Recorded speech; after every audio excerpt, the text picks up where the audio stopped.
Eu já vi muitos advogados iniciantes, estudantes que fazem a prova de segunda fase da OAB, errando pontos fundamentais da peça de resposta à acusação. E como eu não quero que isso aconteça com você, aqui nesse vídeo eu vou te ensinar como analisar a denúncia ou a queixa, se for um crime de ação penal privada, e quais os cuidados e o que você deve elaborar na resposta à acusação. Portanto, vamos lá. A primeira peça que integra o processo criminal é a denúncia, no caso de ação penal pública, ou a queixa, no caso de ação penal privada. O juiz, analisando essa denúncia, queixa, verificando se tem ou não os requisitos, ele vai receber ou ele vai rejeitar a denúncia ou queixa. Olhando, dentre alguns artigos, para o artigo 395 do CPP e para o artigo 41, para verificar se estão presentes os requisitos ali na elaboração da denúncia ou da queixa. E, logicamente, que o advogado de defesa, ele também precisa ter domínio desses requisitos da denúncia ou da queixa, até para analisar se tem, por exemplo, alguma preliminar a ser alegada na resposta à acusação. Portanto, vamos analisar, eu vou ler aqui para você, não sei se você está com o seu vade-mecum penal, eu sempre digo que todo estudante de segunda fase da OAB e todo advogado criminalista precisa ter um vade-mecum específico em penal. Aqui abaixo do vídeo eu vou deixar o link do meu, da editora Juspod. Agora vamos lá. O artigo 41 do CPP, ele vai nos dizer o seguinte: a denúncia ou queixa conterá a exposição do fato criminoso com todas as suas circunstâncias, ou seja, a narrativa detalhada do que aconteceu.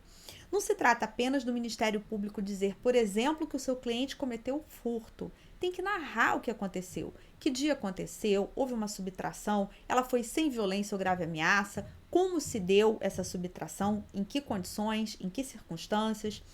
Continuando no artigo 41 do CPP, a qualificação do acusado ou esclarecimentos pelos quais se possa identificá-lo, a classificação do crime e, quando necessário, o rol das testemunhas. Ora, como assim a classificação do crime? É a tipificação. Portanto, se o Ministério Público ele fez a narrativa na denúncia de uma subtração sem violência, sem grave ameaça, a correta classificação será o artigo 155 do Código Penal. Se o Ministério Público narrou, por exemplo, um furto cometido em concurso de pessoas, então nós estaremos diante de um furto qualificado. Trata-se de um dos parágrafos do artigo 155 do Código Penal. E assim por diante. A denúncia, a queixa, também tem alguns pedidos específicos, inclusive o pedido de condenação.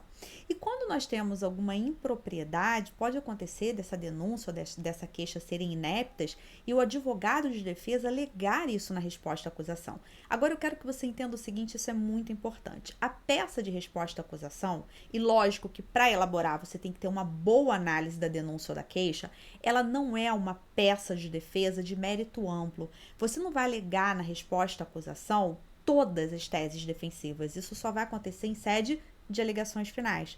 Portanto, dentro da resposta à acusação, você vai alegar preliminares, aquelas que podem dar um fim ao processo, terminar o processo, ou aquelas que podem precluir, então não tem outra forma, você tem que alegar ali na resposta à acusação, e na parte de mérito, você vai alegar somente aquilo que pode dar margem à absolvição sumária do seu cliente.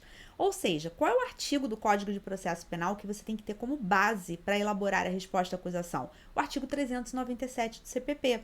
Na resposta à acusação, você não vai, por exemplo, discutir dosimetria da pena. Por quê? Porque isso não é apto a trazer a absolvição sumária do seu cliente. Mas você pode trazer uma hipótese de atipicidade, por exemplo. Imagina a aplicação de um princípio da insignificância. O Ministério Público narrou na denúncia que foi um furto, mas foi um furto de R$ 5 da carteira da vítima que tinha R$ 1.015 dentro. Então, presentes ali os requisitos para aplicação do princípio da insignificância, essa pode ser uma tese de mérito trazida na resposta à acusação. Por quê? Porque ela provoca uma causa de atipicidade material, que é uma excludente do crime. Outra hipótese também é em relação às excludentes de ilicitude, porque elas também podem dar margem à absolvição sumária. Estado de necessidade, legítima defesa, exercício regular do direito, estrito cumprimento do dever legal, o consentimento do ofendido, que é uma causa supralegal excludente de ilicitude. Portanto, você pode ter como base o artigo 23 do Código Penal para alegar excludente de ilicitude. também as excludentes de culpabilidade, ou seja, eu falei até agora tipicidade, licitude e culpabilidade das excludentes do crime. Excludentes do crime, portanto, podem ser trazidas na resposta à acusação. Quando a gente fala de excludentes de culpabilidade, nós temos algumas, né? Como, por exemplo, o erro de proibição inevitável, que tem previsão no artigo 21 do Código Penal. Temos ainda a hipótese de inexigibilidade de conduta diversa, de coação moral irresistível, com base no artigo 22 do Código Penal, mas muito cuidado quando a inimputabilidade do agente, que é uma excludente de culpabilidade, for por doença mental. Por quê? Nesse caso, a gente não pode falar de absolvição sumária. E nem pode ser nesse momento, ou seja, logo no início do processo. Entenda que a absolvição sumária é como se fosse, dentro do processo penal, um julgamento antecipado da lide. Então, você não pode querer que naquele momento, sem a instrução probatória, haja uma absolvição com aplicação de medida de segurança. Portanto, isso vai ser tratado mais à frente. O pedido de absolvição, com base na inimputabilidade, ele vai ser feito, por exemplo, em alegações finais por memoriais, mas não na resposta à acusação. Além das excludentes de tipicidade, ilicitude e culpabilidade, você pode alegar, dentro da resposta à acusação, as causas extintivas da punibilidade. Exemplo, uma hipótese de decadência. Houve o oferecimento da queixa-crime, mas essa queixa-crime foi oferecida 8 meses depois que a vítima soube quem era o autor do fato. Então, ela deixou passar o prazo de 6 meses para o oferecimento da queixa. E se operou, nesse caso, a decadência, que, de acordo com o artigo 107 do Código Penal, é uma causa extintiva da punibilidade. Lembre-se ainda que, para cada tese que você desenvolve na sua resposta à acusação, isso faz com que você tenha um pedido correspondente. O pedido de absolvição sumária, seja por uma causa que afasta a tipicidade, seja por uma causa que exclui ilicitude, seja por uma causa que exclui a culpabilidade ou que extingue a punibilidade.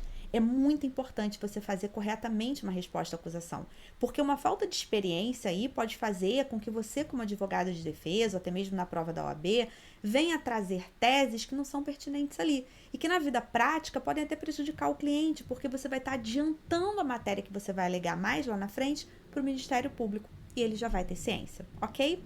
Bom, se você já é nosso aluno do curso de prática na advocacia criminal que eu coordeno junto ao IDPB, Instituto de Direito Penal Brasileiro, nós temos lá dentro um módulo para falar das peças processuais penais. Eu te explico na prática como elaborar a resposta à acusação, tem roteiro de elaboração para que você veja detalhadamente, tem modelo editável da peça para que você possa utilizar como base. Então é só você entrar lá na sua área de aluno e acessar. E se você ainda não é aluno, fica aqui o meu convite para você conhecer. Olha que maravilha, o curso de prática na advocacia criminal agora tem opção de acesso vitalício. Você pode fazer a matrícula e escolher cursar por 1 ano, ou você pode escolher pagar um pouquinho mais na hora da sua inscrição e ficar com acesso para sempre e de forma atualizada, ok? O link do curso de prática está aqui abaixo desse vídeo, vai aparecer no vídeo também. Eu espero que você conheça e que em breve esteja comigo. A gente tem, além das aulas, grupo de WhatsApp também, com interação entre advogados de todo o Brasil. Foi um prazer ter estado com você aqui em mais um vídeo. E até o próximo. Se você ainda não se inscreveu no meu canal do YouTube, inscreva-se e deixe seu like. Um grande abraço.